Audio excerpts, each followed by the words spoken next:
জামিন আবেদন করেও তা প্রত্যাহার করে নিয়েছেন সন্ত্রাস বিরোধী আইনের মামলায় গ্রেফতার সাবেক মন্ত্রী আব্দুল লতিফ সিদ্দিকী।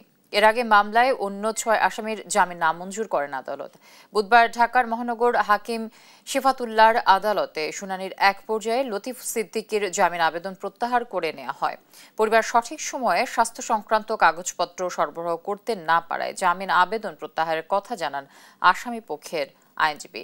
রাষ্ট্রপক্ষের অভিযোগ, লতিফ সিদ্দিকী মঞ্চ ৭১ এর ব্যানারকে পুঁজি করে প্রকৃতপক্ষে দেশকে অস্থিতিশীল করা এবং সরকার উৎখাতের ষড়যন্ত্রে লিপ্ত।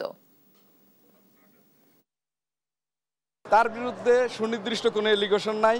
তিনি কখনো কোনো আমলীগের কোনো পদ পজিশনে হোল্ড করে নাই। শুধু আমলীগের মনোনয়ন কিনছে। একটা দলকে একজন মানুষ ভালোবাসতে পারে, ভালোবাসা মানে অপরাধ না। এখানে রাজনৈতিকভাবে তাকে এই মামলায় ফাঁসানো হয়েছে। একটা ব্যক্তি দুই জায়গায়, এই দুইটা মামলায় সে দুই জায়গায় থাকতে পারে না।